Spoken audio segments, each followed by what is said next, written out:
Hey everyone, a quick note before we dive in. I will be in Japan for the next few weeks, so I'm releasing this episode a little earlier than usual. I'll be back in October. In the meantime, I wanted to bring you this conversation. I think it's a good one, but I'm pretty biased. All right, today on the Sunset Connection, I'm joined by Parag Gupta, recently elected member of the San Francisco Board of Education, longtime affordable housing leader, and proud public school parent. His grandfather founded a women's college in India, and his parents immigrated here with just $200, and he grew up grounded in the belief that education is the great equalizer.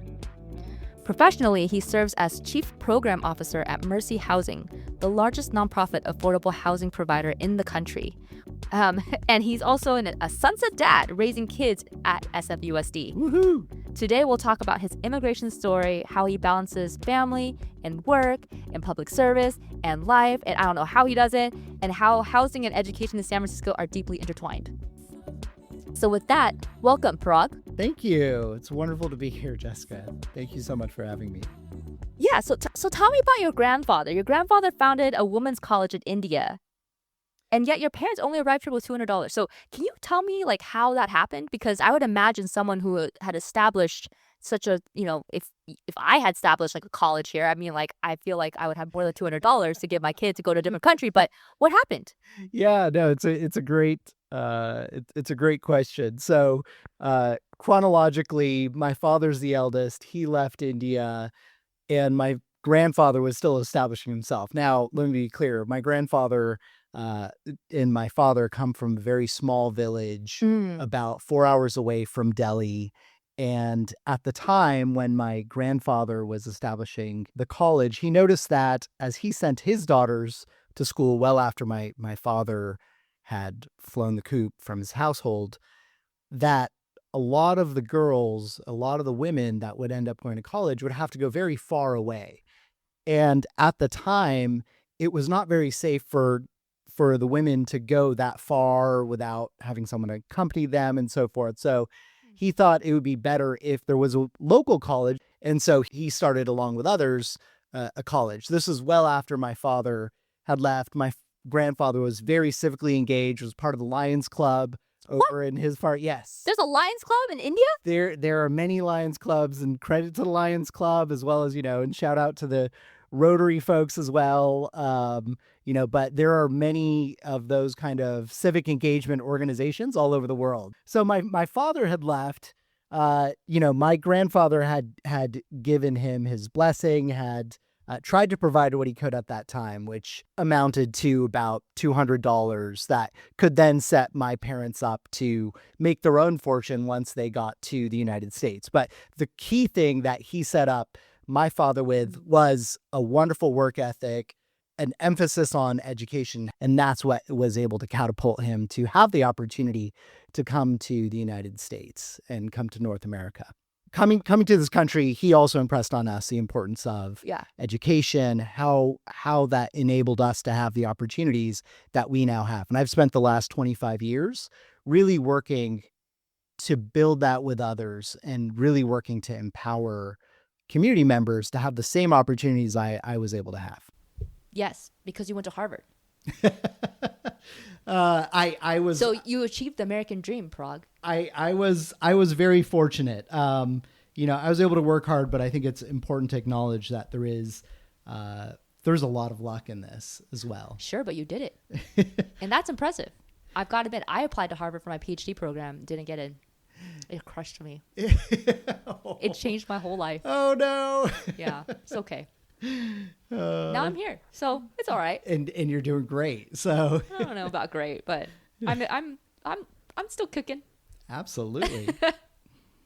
So you went to Harvard, and can you tell me your path from there onwards? Yeah, absolutely. After I actually graduated from college, I did the whole management consulting thing for a bit, was fortunate to then be able to consult and work with large Fortune 500 companies, but then also work with large foundations and nonprofits. And I knew I wanted to do something where I was creating an impact, but a pivotal moment for me was when I actually went back to India to visit the village that was the home of my grandfather and father. And I saw a portrait of my father, or a portrait of a young looking guy on the wall of his high school. And I said, "Hey Dad, that goofy looking guy there kind of looks like you." He said, ostensibly, "Jerk, that is me." And I said, "Why are you on the wall?" And it was because he had scored so well. And it just made me realize That's that amazing. it was sort of this grounding moment where I think I had always assumed, okay, I'm going to do better than my father in terms of what I could. It's a bit arrogant, but it was sort of, well, I'm going to do better and I'm going to be able to, get a great job, et cetera, et cetera. But I think what I didn't realize until that moment was the delta in terms of where someone comes from, what are the opportunities before them, and then where are they able to go. And so now I realize that if I were able to achieve, for example, half of that journey, going from, say, a small village in India to then being able to make it in the Bay Area in the United States and one of the most expensive areas in the entire world, and raise 3 kids and have them do well.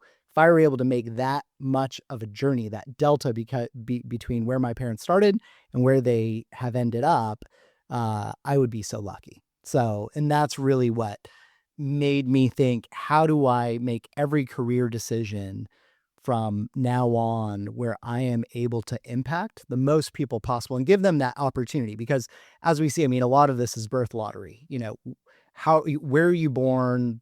What conditions are you born into? That's why I say, for me, I feel like a lot of it was luck, where yes, I did work hard, but I had a great set of parents who shared with me their work ethic and the amount of hard work and the importance of education, and were able to support me through that.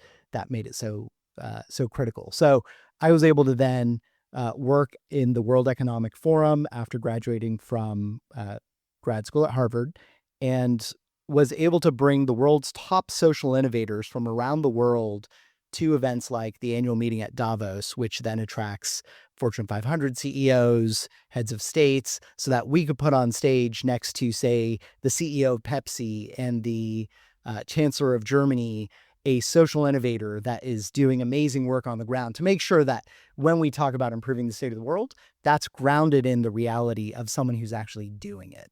So that was my first step afterwards. And after that, I've just continued work, started my own social enterprise in India, did that for about 7 years. That social enterprise is now impacting 7,000 waste pickers in environmentally processing waste. That's still going on. And I came back to the United States after being abroad for quite some time to, one, raise my daughter, because my wife and my daughter were here as I was starting my business in other parts. And then also because there were a lot of challenges that we face in the United States. And so I realized there was a lot I could do. So I worked at a foundation that was focused on the San Francisco Bay Area, spending about $300 million in 10 years, devising the strategy for it to do so, one of which was post-secondary success. How do we get kids to and through college or a vocational program, whatever it might be, that enables them to live in such a expensive part? And then I realized that housing is such a critical piece, especially in the Bay Area, of everything we do. And so many people were priced out. When I look at the journey of my parents, they were able to come to the Bay Area at a time when they didn't make a ton of money, but they could make enough to afford a down payment and then pay their mortgage payment and raise 3 kids. I don't really know many places in the Bay Area where you could do that anymore. And I think that's a real challenge. I think California is this phenomenal state, and that's where we've fallen short and need to do better. So I worked in affordable housing and have now gotten civically engaged to try to move the needle on housing as well. So tell me about your job now. Like, what does it mean to be the chief program officer at Mercy Housing? Yes. So Mercy Housing is the largest nonprofit affordable houser in the country. Affordable housing, for those who may be less familiar, affordable housing is housing that is subsidized through government programs. It could be low-income housing tax credits. It could be Section 8 vouchers. There are a few different programs. And so I'll take low-income housing tax credits, for example. Those are distributed to the states, and the states then can decide where they need to allocate that, working with the counties. Mercy Housing is nonprofit, and it does development of affordable housing. It'll bid on housing contracts or be invited in by counties and municipalities to be able to build. But Mercy Housing also does property management, and the part that I'm involved in is resident services. So as chief program officer, I oversee national resident services. We house 45,000 residents across 21 states. In San Francisco alone, we house 8,000 individuals, or 1 in 100 San Franciscans. We're talking about low-income residents. And if we were to just say, here are the keys, good luck, and that's it, that doesn't address a lot of the social determinants of health and a lot of the surrounding needs that help to make sure someone feels empowered. So that involves out-of-school time for children, that involves health programming, that involves financial well-being. So all of those kind of programs provide the scaffolding and are kind of this holistic wraparound services that then help to make sure that our residents are successful in what they do. What are some examples of like the services that you provide? Is it like food? Is it like social programs, work job programs? Great question. So some programs, say on the health side, include partnering with food banks to make sure that there is food delivery. My daughter and I were doing that over in the Soma area, one of the Mercy Housing properties, on a volunteer basis. There are health programs, or there will be health fairs to inform some of our residents as far as their health insurance options. For example, there are financial well-being programs, for example, programs that help to build assets for residents, or some of the financial management programs that are offered by some of our partners. Out of school time, there are some great out of school time programs, either where we will partner with other nonprofits to come on the site of the affordable housing of our housing, and then provide after school time programming for enrichment or academic pieces. A great example actually is in Sunnydale. We recently opened a hub that serves over 700 students or 700 youth, that is in partnership with Wu Yi, is in partnership with Boys and Girls Club, and is just a great community resource center for people to come from around the community in the southeast part of the city. Yeah, Sunnydale. Yeah. It's coming up, man. Houses are being sold above list price. Yeah. Yeah. It's Even despite all of the chatter about the real estate market being like uncertain, there are some really bright spots in San Francisco in real estate, and Sunnydale is one of them. And the weather is always great there. So Yeah. it is great. Because you said you serve about 45,000 residents in your day job. And so there's another group of people, about 50,000 strong, that you serve in your capacity as school board member. Yes, exactly. Exactly. So tell me about how it's like being a school board member and putting both those hats on, and do you ever see them intersect with one another? Yes, absolutely. So many of the challenges that I argue we see when we think about student performance stem even outside of the classroom. And that is part of our guardrails even indicate, as part of San Francisco Unified School District, also implicate the idea of serving the whole child.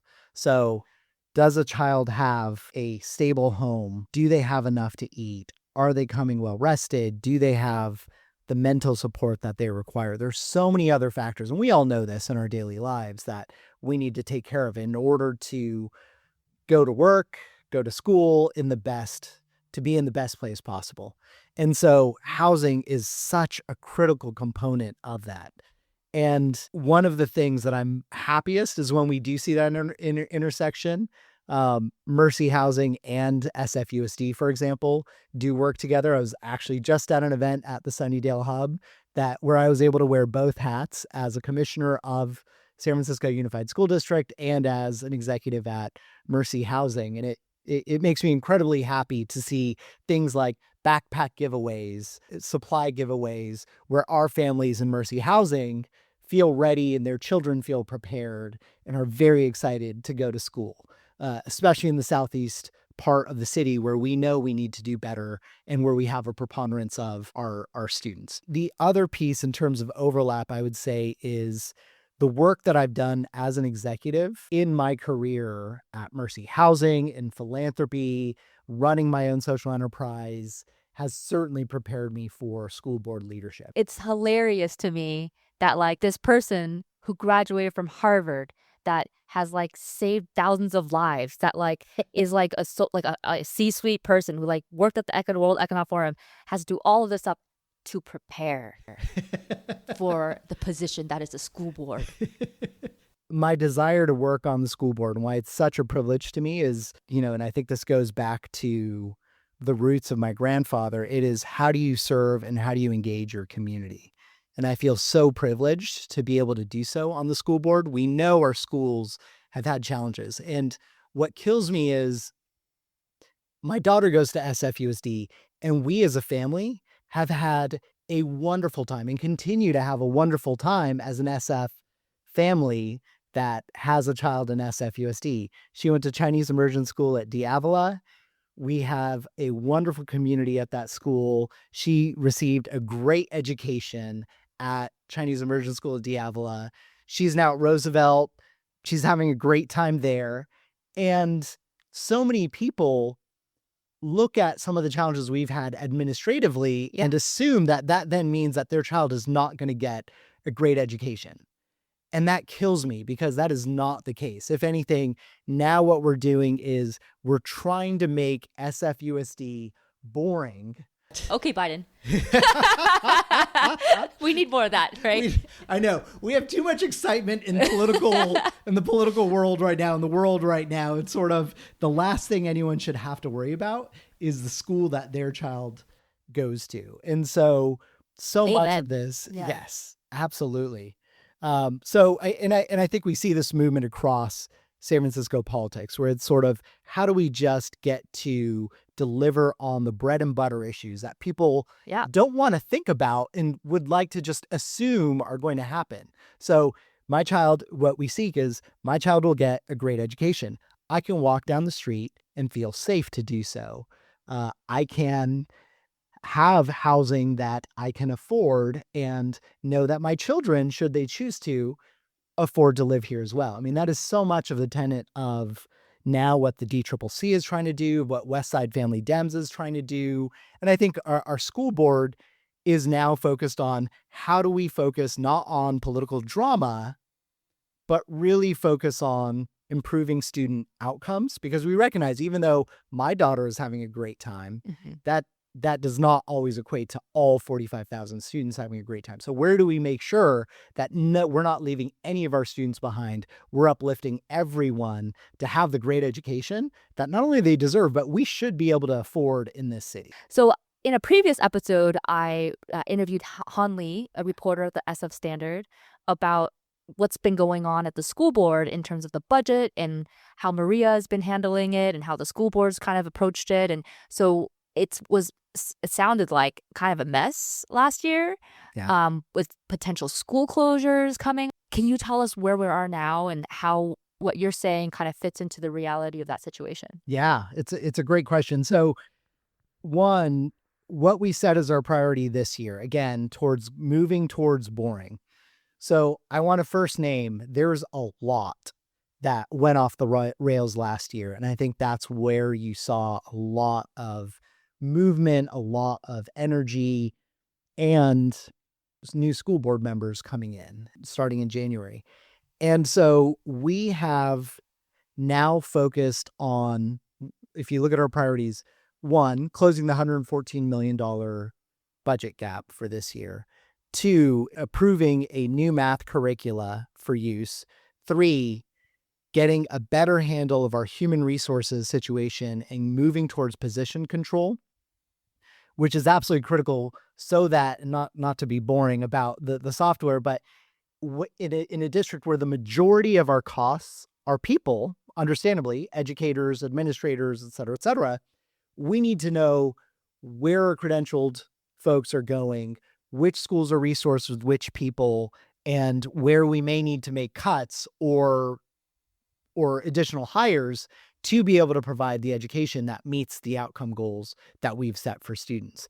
And prior to this year, we didn't have a clear picture of that.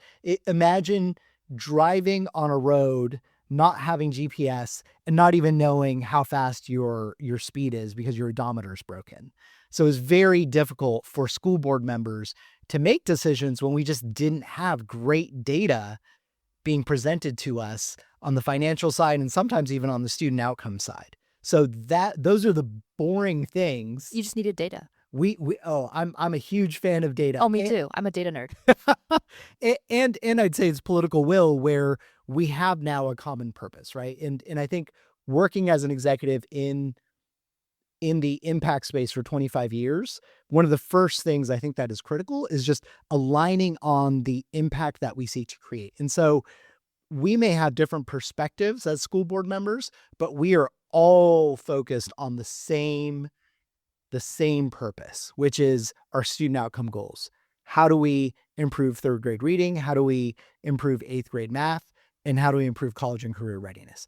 Those are the three goals and the lens by which we use in order to make decisions. So we're focused on those things. And so in the broader context of where we are, so we were able to close a $114 million budget. We're not out of the woods. We still have 50 to 60 million that we need to cut next year.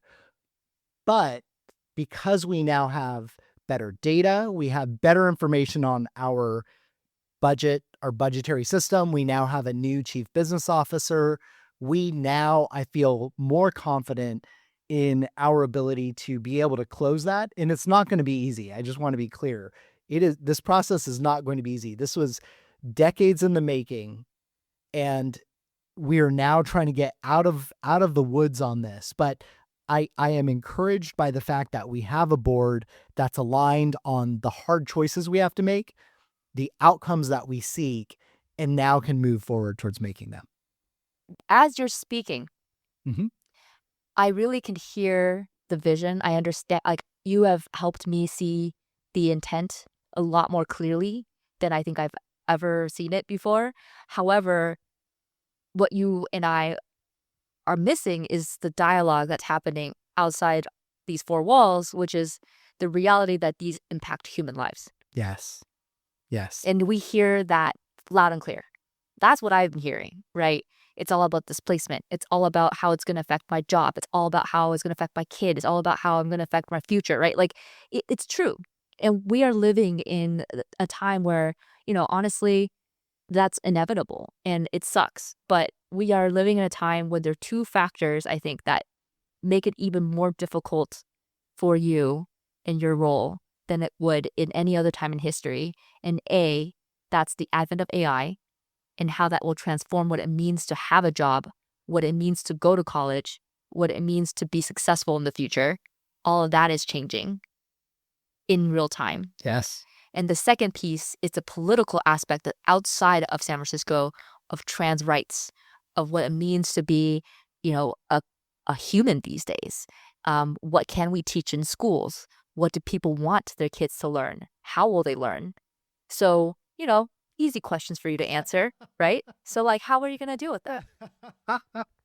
So you're right. In a way, we have to both build the tracks. Or rather, let me use another analogy. We need to build the plane while we're also flying it. It never works out well when that happens. Have you just seen Boeing it? Like, they're not doing that well, right? We are not using any Boeing parts in this plane building. But we are both trying to get the basic functions right after, again, decades of a lack of management within the school district, or substandard management, I should say.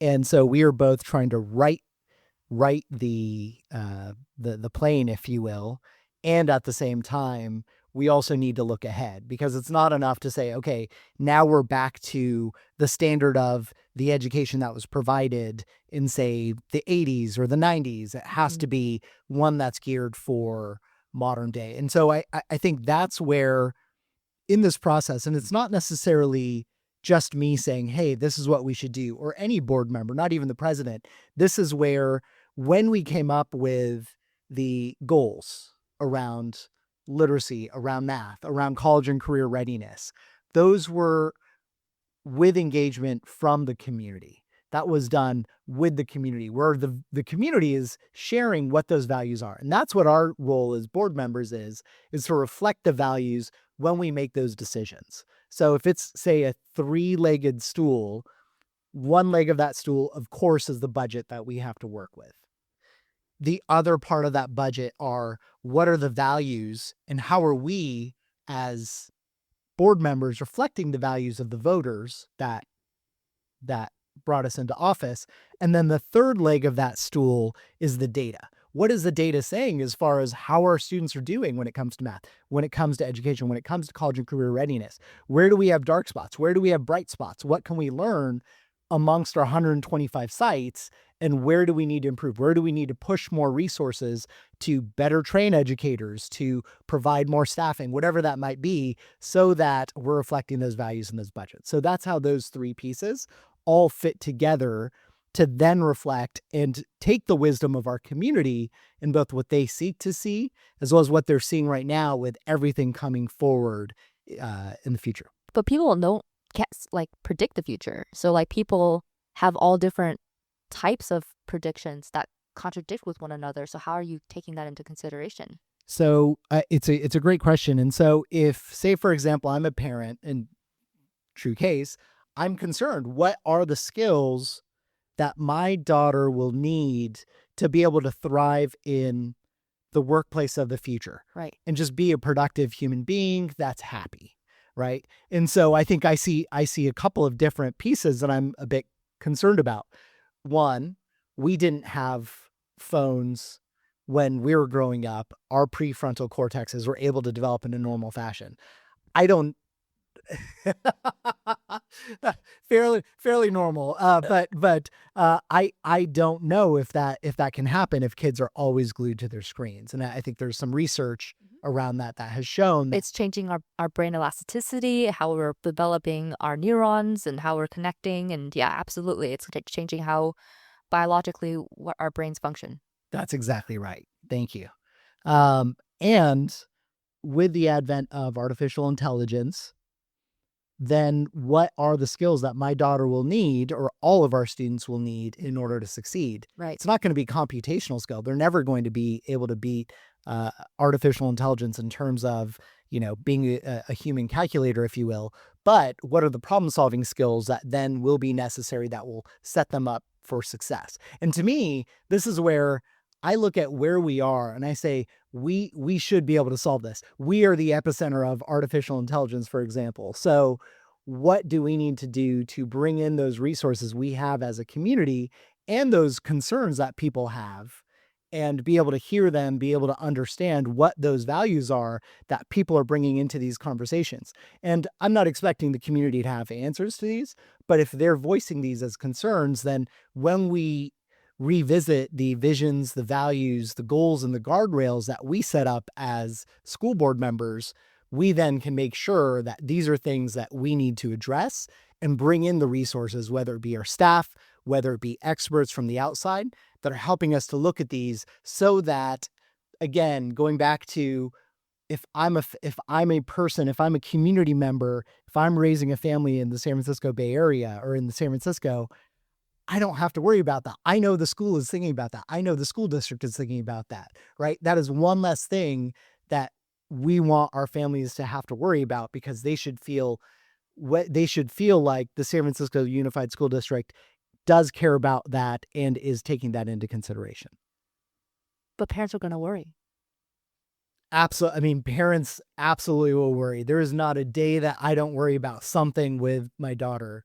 And I also want to have the comfort of knowing that when I send my child to school every day, that there are leaders, there are educators, there are administrators that are taking care of her well-being, both for that day and also thinking about her future alongside me. I mean, that was a really nice response. I mean, I don't know. That was a really hard question. So thank you. Yeah. Of course. Yeah. These are not easy things to wrestle through. Let's talk about something like to close it out. Like what's one thing that you think would be a good closer? Because this is a very expansive conversation. So yes, anything you want to talk about that would be good to close out your train of thought on children and housing and your DCCC work. We haven't really touched upon that.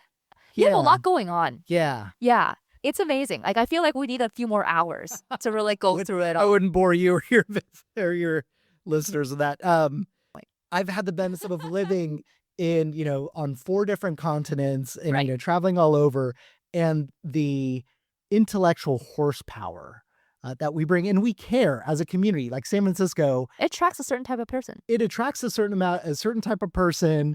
And, I fundamentally believe like we are the biggest small town. Like, Yeah. you look at our population size, Less than uh, a million. Indianapolis is bigger. Jacksonville is bigger. Wow, I didn't know that. But no one is, it's not like people are looking to Indianapolis or Jacksonville for innovation or looking at it on the world stage the way San Francisco is. So Right. I look at that and I look at our leadership that's now coming up in the city. And of course, we need to continue that pipeline. But, I think we have an opportunity now to show the rest of the country, that we can make government work. We can deliver on services on a daily basis. We can make the lives of our residents better, and we don't have to be jerks about it. Like, we can do it in an inclusive manner that promotes good conversation. Reasonable people will disagree. And at the end of the day, we can still be neighbors. We can still be friends. We can still work together. And we can still work together to make the city a better place. Okay, Parag, before I let you go, we're going to switch gears. You've answered the big policy questions, so now let's see how you do on a Little Sunset and SF Schools trivia. Okay, so question number 1. Yes. What year did the Sunset District officially get its name? A, in the 1850s. B, in the 1880s. C, in the 1910s. Or D, in the 1930s. I'm going to guess. So I'll explain my logic. I know it was outside lands before because I was told when I moved into my home that it used to just be a bunch of sand hills, and we're only the second family to move into our home because it was freshly built, the old family. So I'm going to guess it came after that, and I'm going to guess 1930s. 1880s. Wow. Yeah, isn't that crazy? That is crazy. Yeah, I didn't know that either. Wow. I wonder how it got its name. I actually looked into that because I was curious too. Yeah. Yeah. So who was the person who coined the Sunset District name in the 1880s? A, John McLaren, the Golden Gate Park superintendent. B, Adolph Sutro, the West Side land baron. And he actually became SF mayor. Did you know Oh, that? I did not know Yeah. that. Aurelius E. Buckingham, a real estate developer, or George Turner Marsh. I was going to go with Sutro. The answer is Aurelius E. Buckingham. Buckingham. He was a real estate developer Of- who coined the Sunset District because it was like obviously sand dunes. And so he's like, if I call it the Sunset District, maybe people will be tricked and come out here and buy land and buy homes. And that happened. Broker babble got people again. Yeah. Yes. That's it for today's episode of The Sunset Connection. Huge thanks to Parag for sharing his story, from his family's immigration journey to raising kids in SFUSD to connecting the dots between housing and schools in San Francisco. As always, thank you for listening and being part of this community. Subscribe, share, and come say hi. I'm Jessica Ho, and this has been The Sunset Connection.